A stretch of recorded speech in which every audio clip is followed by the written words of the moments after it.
امروز اومدیم به پارت دوم گوکو در مقابل سایتاما و اگه منتظر پارت بعدی هستین حتما این ویدیو رو لایک کنین و تو کامنت بنویسین که پارت 3. پس بدون هیچ معطلی بریم سراغ ویدیو. لیتس گو. دیگه شروع میشه. یه لیزر از گوکو بزن دیگه. خدا خیلی طولانی میشه. اوه زد میشه. آره اینجا آخر قسمت اول بود که سایتاما میره جلو یه دونه مش میزنه بهش. اینا رو دیدی؟ فکر کنم این آنجا گذشت. بگذاریم کامنت بنویسین که دوست دارین من اینجوری حرف بزنم روی ویدیو یا ساکت باشم خودتون ویدیو رو ببینید. این حتما بهم بگید. یعنی سایتاما یه مش به گوکو زد. گوکو پشماش رفت زیر دریا. بالون زیر دریا. مش سایتاما. اوه از ترس بال فرار کرد.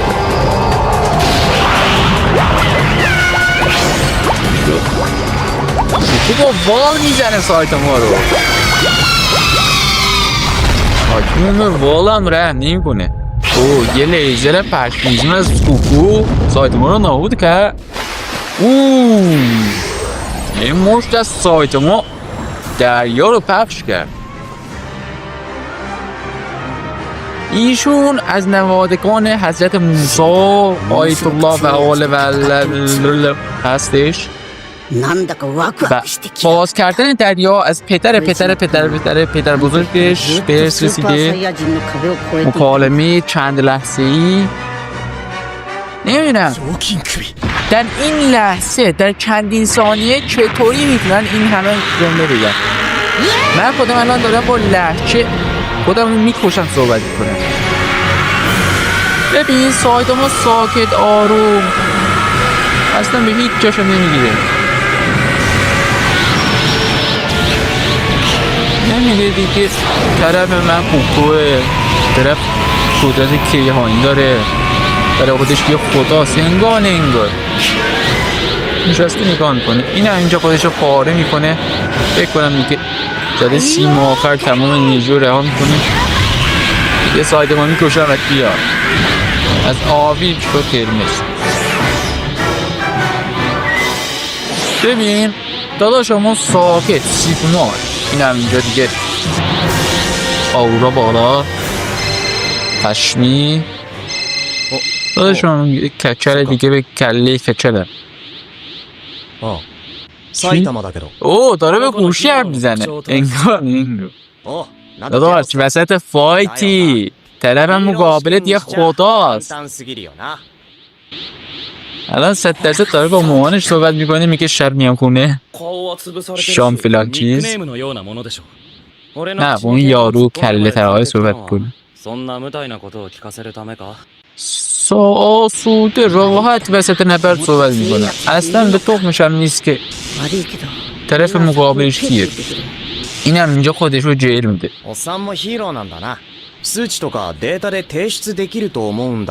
راحت آسوده انگار. شروع کن دیگه. ما اینجا دارم نگاه میکنیم. ما دارم زحمت میکشیم. این بیچاره خودش رو پاره کرد دیگه. اعصابش خورد شد. یه مشتگرار بزن سایتاما پشماش ریخته. پشمای سر تراش. یه لگد زد سایتاما مرد. رب خورشید. یه مشتن یه کار تمومه. اون مشتا هر کدوم از شخصیت های انیمه میخورد میگرد. انگار هنوز داره به تلفن حرف میزنه. پشمای خدا گوکو ریخته. جالبش اینجاست اون تلفن چرا نابود نمیشه. نبرد سهمگین سرعتی با بک‌گراند نورانی. از این مکان دیگه مکان در نمیاد. دوتا خدا دارن با هم دیگه میجنگن.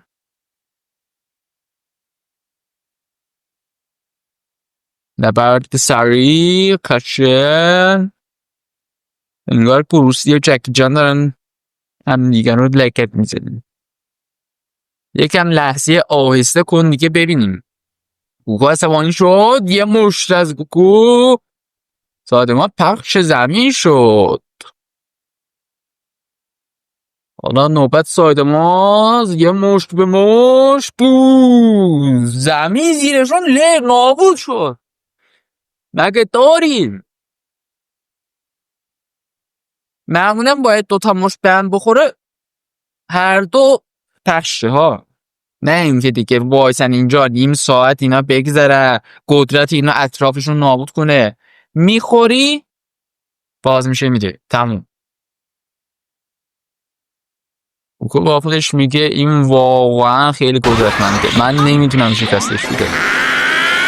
دیدی میتونم انگلیسی رو بتونم بدم خونده.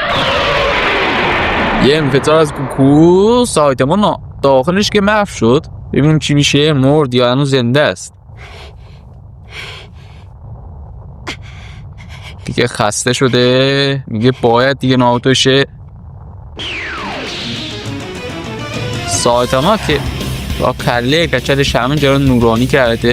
انگار هنوز لباسش هم پاره نشده.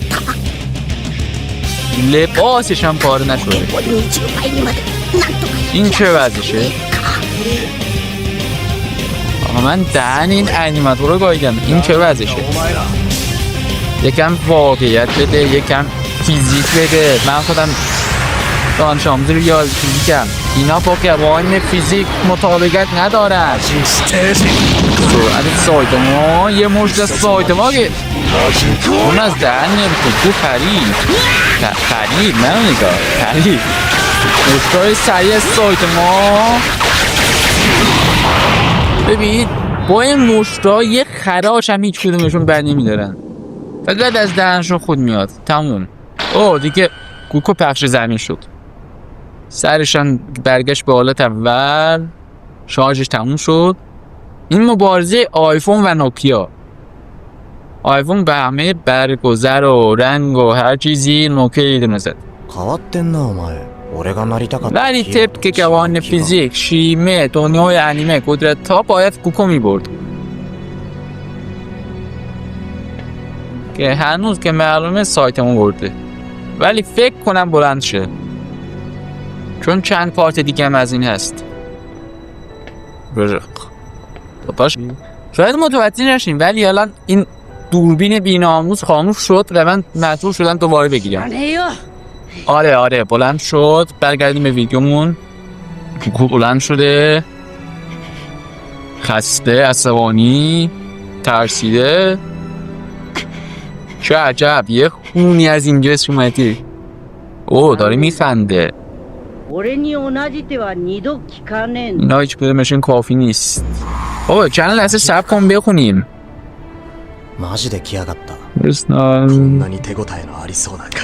من خیلی سریع میتونم خودم اون ریکاوری کنم. ببینین انگلیسی خوبه دیگه. این طولانی شد. من نمیدونم بخونم. نمیدونم. سایتاما عصبانی یه مش کله رفت. داتا شما بلند شد دوباره خوابید. سایتاما عصبانی شده. از طرفی هم پشما شیخته. این دیگه چه خریه.